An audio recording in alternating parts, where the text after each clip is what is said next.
go up on the top part of the sidewalk, it actually goes towards the bus. Oh, Okay, yeah. And it just went in at the end of the summer, so it's really, really new.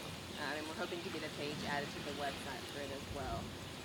So economic sustainability is really important and is tied in many ways to our social sustainability, and that is a core mission of Yes, our and- space, which makes it a bit different from the other gardens on campus, is that everything we grow is donated. So we're growing to try to make food available to people who do not have access to healthy food, and our first mission is to support the resource pantries on campus. Our main thriving time for produce is over the summer, and there aren't as many students in need on campus at that time. So when we have extra produce that is more than the pantry is able to make use of, we donate it to some other community partners. The Westchester Food Cupboard, St. Agnes Day Room are usually our two main additional donation sites.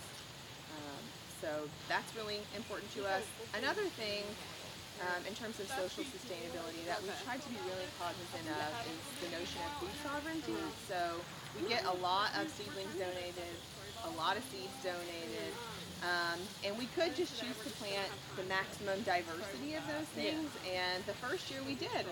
We delivered our rainbow carrots to the pantry and our purple potatoes, and the students did not recognize those objects as food, right? As well as radishes and turnips, they just weren't things that appealed to them. So we tried to be a lot more cognizant of the desires of the pantry students, what is familiar to them and what they'll be able to make use of because they feel confident in knowing what to do with it.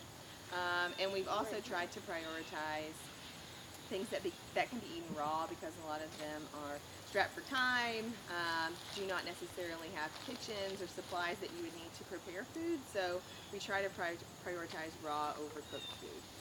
We've also been able to forge in the last 2 years a partnership with the Nutrition Lab, which I don't know what is going to happen to that when the nutrition department moves to the Commons building on North Campus, but they currently have a lab in Sturzenbecker, which is an easy walking distance away for us. And we're able to use their lab, which they use for cooking classes in the nutrition department, to wash our produce.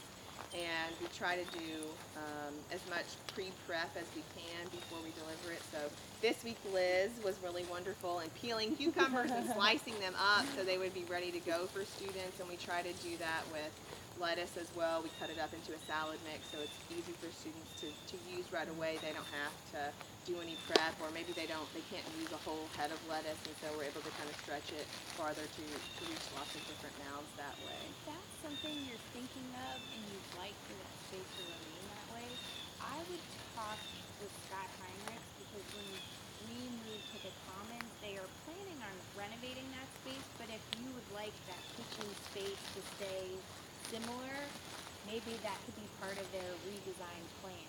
Yeah, or at least maybe we wouldn't need, I don't know if you've seen it, it's huge. It is.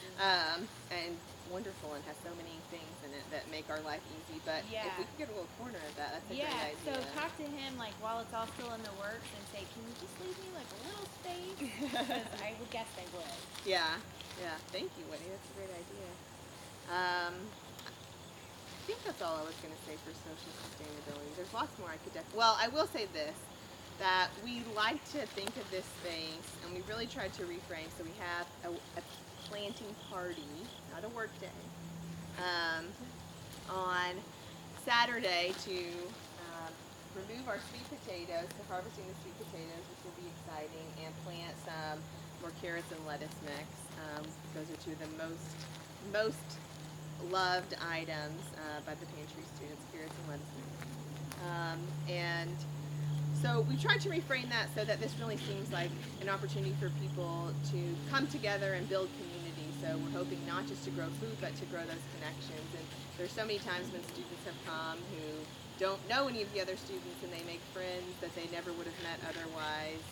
So we really like to think of it as a space in that way. And we would love to have more people from off campus come and volunteer. There's one group from the First Presbyterian Church in Westchester that's been great, and they usually bring a whole group. There's a faculty member in the graduate social work department who has created a gerontology certificate and is really interested in bringing older adults into the space to interact with young people